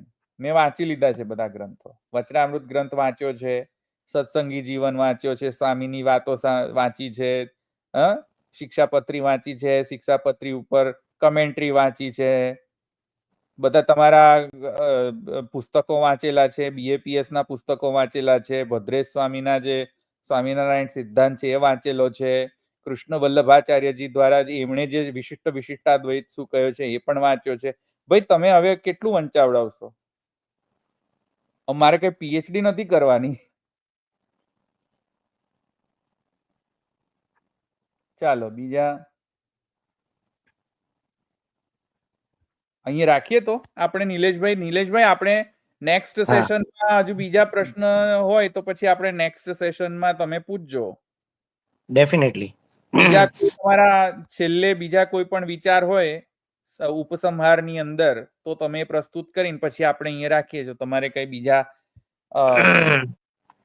પ્રશ્નો હોય તો. એક પ્રશ્ન તો નથી, પ્રશ્નો નેક્સ્ટ ટાઈમ આપણે રાખશું જો હશે તો, અથવા તો મને જો જણાવવામાં આવશે કોઈ વૈષ્ણવ દ્વારા. એટલે એક વસ્તુ ખાલી ક્લેરિફાય કરું કે આજે જે આપણી ચર્ચા થઈ એ મને જે લોકોએ કહ્યું એ મેં આપને પ્રશ્ન કર્યો છે, મારા પર્સનલ પોઈન્ટ ઓફ વ્યૂ થી નથી, પણ તમારો વ્યૂ જાણવું હતું, તમારું સાઇક જાણવું હતું કે તમારા બ્રેનમાં કે માઇન્ડમાં શું ચાલી રહ્યું છે ને આ બધું કેમ થઈ રહ્યું છે, એ દ્રષ્ટિથી આ બધા પ્રશ્નો પૂછવામાં આવેલા. અને religion is like alcohol. In the right quantity, it is a perfect medicine. So if you understand religion in the proper way and the manner in which it has to be understood, then it will act like a perfect medicine, antiseptic and stress relief. Of course, I don't recommend કે ભાઈ તમે બી alcohol લો, પણ આ તો just એક simile કહું છું. And in the wrong quantity, it is an addictive substance capable of destroying your heart and liver. Well, I would not compare religion with alcohol. I think that's not a right comparison, or that's not a right metaphor to give. I would definitely never compare or give a metaphor of an alcohol to a religion. To me, a religion is a way of life. Right. And you have to, it's a two-way thing. You have to sustain the religion for the religion to protect you. Dharmo rakshati rakshitaha. તો એ રીતે હું માનું છું. તમે જ ધર્મને protect નહીં કરો તો ધર્મ તમને પ્રોટેક્શન નહીં આપે. અને જ્યારે તમે ધર્મવિહીન થશો તો તમારી લાઈફસ્ટાઈલ જ ખરાબ થવાની છે અને તમે છેલ્લે જઈને તમારો જ નાશ થઈ જવાનો છે. હમ કારણ કે the way of leading the perfect idealistic life is what the religion teaches us to. Hmm. Right? અને તમે જેને પ્રોટેક્શન નહીં આપો તો તમે જ નષ્ટ થઈ જશો. તો તે રીતે I don't think that's a good metaphor to give, but this is what I believe. Yeah. બરાબર. અહીંયા રાખીએ તો આપણે પછી નેક્સ્ટ ટાઈમ આપણે બીજો ભાગ જે છે બીજો ભાગ આપણે નેક્સ્ટ ટાઈમ રાખશું. નિલેશભાઈ, થેન્ક યુ વેરી મચ. ખૂબ ખૂબ આભાર, ખૂબ ખૂબ ધન્યવાદ તમને આ બધા પ્રશ્નો પૂછવા બદલ. અને ઓડિયન્સને પણ ખૂબ ખૂબ ધન્યવાદ. મારી પર્સનલ જે આખી જે પંચાયત સાંભળવા માટે 1.5 hours સ્પેન્ડ કરવા માટે મારી સાથે, અને મારી નાનપણથી લઈને અત્યાર સુધીની જે પર્સનલ જે જર્ની હતી એ સાંભળવા માટે શાંતિથી પેશન્સ લઈને તમે મારી આ સ્ટોરી સાંભળી. હજુ ઘણી બધી સ્ટોરીઝ છે કહેવાની, પણ હવે અત્યારે હું એ નહીં કહું. Next time. ત્યાં સુધી આપણે અહીંયા રજા લઈએ. No, it was a pleasure listening to you and getting to know your view on the subject matter. Thank you very much and thank you for supporting. અને સર્વને જય શ્રી કૃષ્ણ. જય શ્રી કૃષ્ણ.